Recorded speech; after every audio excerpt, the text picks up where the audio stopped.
This cue costs $25 and this one costs $1,200. But which one is better? Let's find out. So I'm going to start just by breaking the balls with this cheap cue.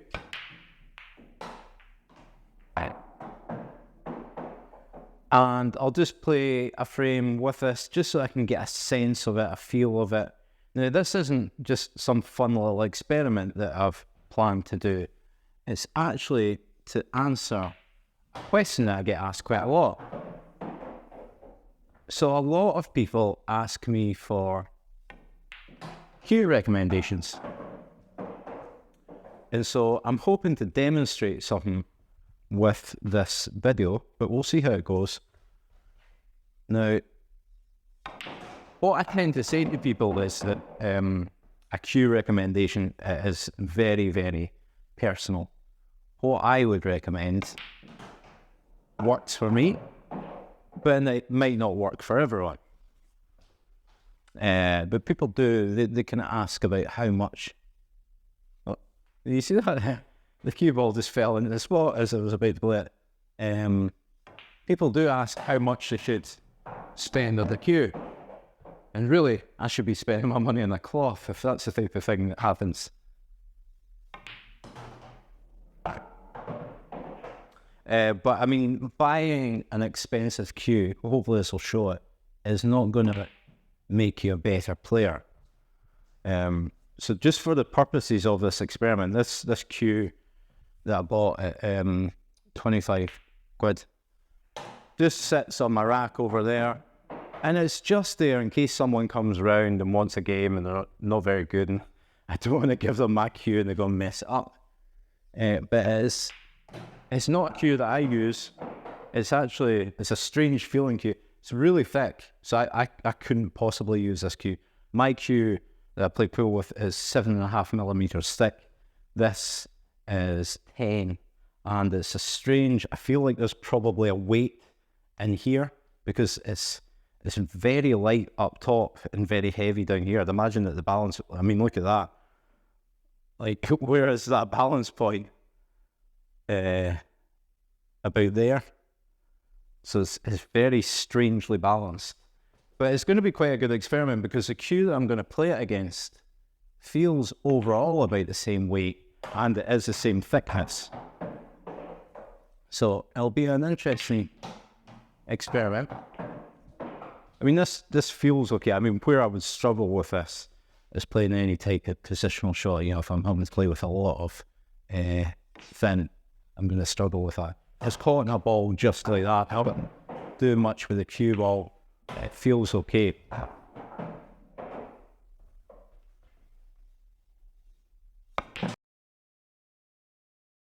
In fact, that wasn't too bad at all, was it? Getting a bit screw back in there. So there, I've had a frame with this one.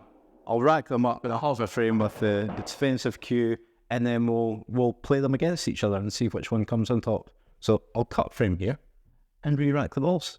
So I actually played better with that cue than I was expecting. Because it's so different to what I'm used to, I thought I was really going to struggle with it. So let's see what we can do with the expensive cue. Now, you might find it strange that I've got a cue that costs $1,200 and I don't use it for pool. And it's because it was my snooker cue. And I mean, it was £1,200 in 1999, I think I bought it. But it just does not suit this type of game at all. Like I said, it is 10 millimeters thick. I mean, it feels great. This, although they're a similar kind of weight and a similar thickness, this feels like a premium cue already. You know, the balance is much, much better on this one. Feels nice and smooth. They've both got a similar kind of tip on them as well, I should say. It's just the thickness of this. I really like, because these balls, like in UK 8-ball pool, the object balls are 2 inches wide or in diameter, and the cue ball is 1 7/8. Now in snooker, I think the cue ball is 2 inches, 2 1/16. And in snooker, the balls are a lot heavier. So you need a cue, you need a thicker cue, a more kind of powerful cue to cope with that. And so this cue is absolutely fine for snooker, but not for this kind of pool. And I haven't played snooker probably 15 years or so I've not really played with this cue in 15 years. I think I maybe had a shot of it when I first started playing pool, but quickly realised that I couldn't do anything with it. For example, I'm going to try and screw this back. I mean, I got the cannon that I was playing for, but it was quite a laboured kind of shot. And here's a little side spin. Yeah. So with my cue, there's an evidence for you. That was quite a simple shot, and I hit about there. Now, if I was using my pool cue, that would have thrown off a lot more and I would have potted it. And so that thick cue has a big impact on how much the ball is throwing off. And again, as you can see, my potting isn't too bad, but whenever it comes down to positional play, I'm all over the shop.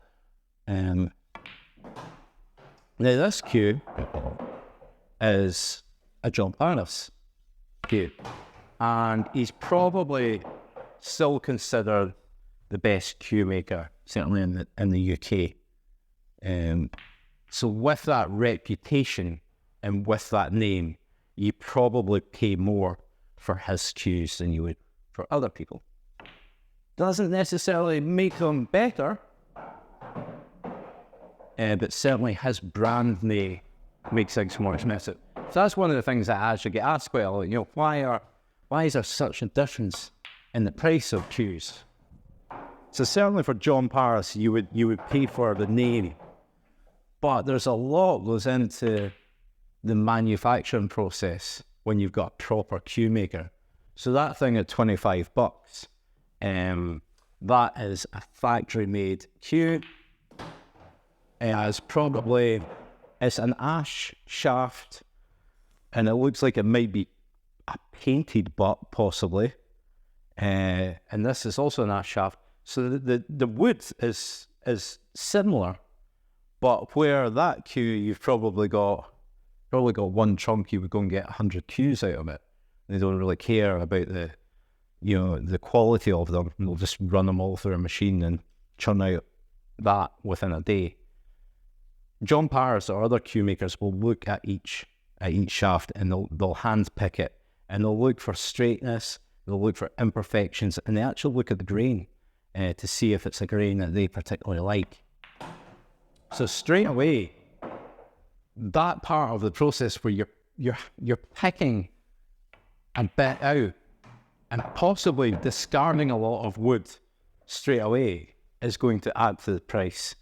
Now I'll rack them up again, we'll play them against each other, and I'll just talk a bit more about that process and why it changes the price of things. So just to make this completely fair, we will lag to see which one breaks. We've got the expensive one here and the cheap one here. That was terrible. You want a cue that can make you lag a bit better than that. So the expensive one wins the lag quite convincingly. So the expensive cue will break here. Let me put that over there and we'll get rid of that spare cue ball. So yeah, I mean, there'll be a lot of wastage with a handmade cue, but also the time spent on creating this thing will be a lot more. So some of John Paris's cues, you can wait 5 years to get them. And it's because, every part of the process takes a lot of time. What he does is, if he tapers the shaft down to whatever it should be, he'll then leave the cue sitting in his workshop for probably a few weeks to allow it. There's a lot of stress put on the cue, so he'll leave it to settle. Wood expands and contracts with temperature and moisture, but also with the stress that he's putting it under. So he doesn't want to do something to it and then move on to the next stage, and he finds out that it's warped in the process. So the time that he takes, it's not helping me with doubles, will add on a lot to the cost. Because obviously, if it's taking him months to make one cue, then he needs to justify the price of that. So the biggest thing tends to be, in terms of price, the biggest factor tends to be the manufacture process, whether it's machine made or handmade. But then as you go along, if you pick something particularly like, the other things that will impact the price is names. So, yeah, I mean, John Paris, you'll pay more for his than you will for an unknown cue maker. But also, you then get down to the decorative parts of the cue. So they tend to be ash or maple shafts. In the UK, this is. Now, I know this is completely different in the US, so please, I don't know anything about cue making. And I will say US style pool. I know it's played all throughout the world, but on the bigger tables with I think it's graphite and carbon shafts, and I don't know how I don't know anything about that, so I'm not going to pretend that I do. So this is specifically for these types of cues.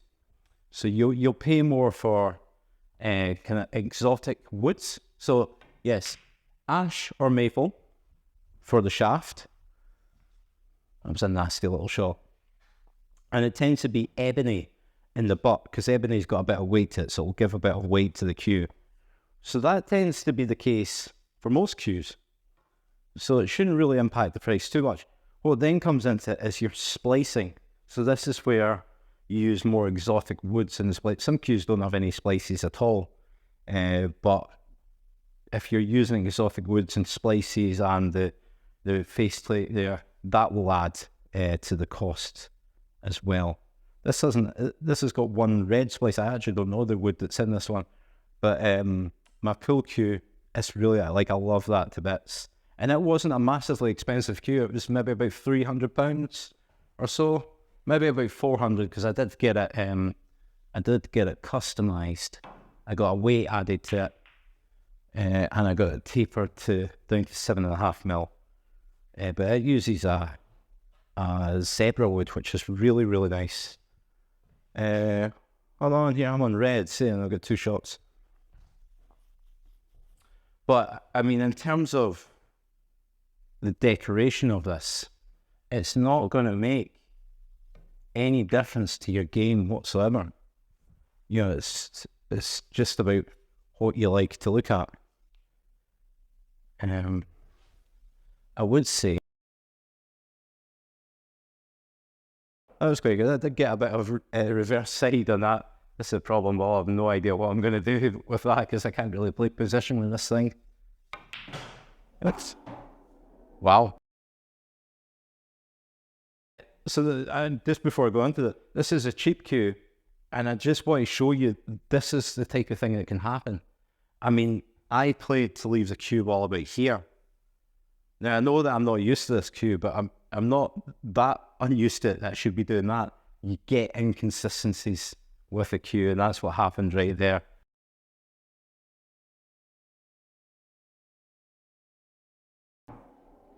So when people ask me for cue recommendations,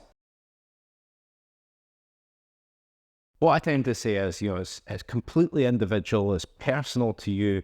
The biggest things that will impact how you can play, and it's not whether it's machine made or not, it is the weight and the thickness of the cue.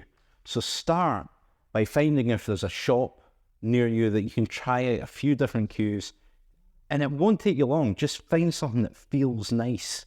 Or if there's not a shop, ask friends just for a little shot of their cue, and you'll pick up something will feel good to you almost straight away. It's like Harry Potter choosing his wand. Something will feel good to you pretty quickly, and you take it from there. So start shopping around for the rough weight and thickness of the cue that you want, and set yourself a budget. That's all it is. It doesn't matter if it's machine made or handmade. Just set yourself a budget. It's not to say that you don't get good machine made cues. Some of them will be perfectly fine. So just weight and thickness. I don't know what I was doing there. To get something that is right for you, that's the biggest thing I can say, is you want to get something that is right for you, and the weight and the thickness are the 2 biggest variables. So get that, set yourself a budget, and then start looking at things. You know, if you've got a bit more money to spend, start looking at things that you think look nice. Jesus. I knew that I wouldn't play well with either of these twos, but I was hoping that it wouldn't be as bad as this. And I'm really leaving myself nothing on these yellows. Oh my God, yeah, it's an expensive cue. So I probably, you know what I'm going to do? I've not even really been paying attention. Oh, that's nasty. Paying attention myself as to what I've been using. So that was an expensive cue there. What I'll do is, in post-production, you hear YouTubers go, in post-production, I will add some kind of graphic to say which cue I am using. Just so that you know, that was a cheap one. This is an expensive one. Now, if I was using my own cue, I would hope to finish up from here. That ball is a little bit tricky, but should be able to get on it. Probably not by playing a shot like that. Can't get on it now. I've played it this thing.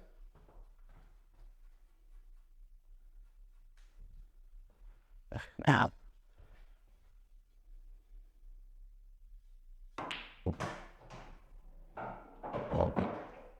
Also, my light. Can you pick up how I'm playing this? I'm having to step over tripods and aim behind the light now.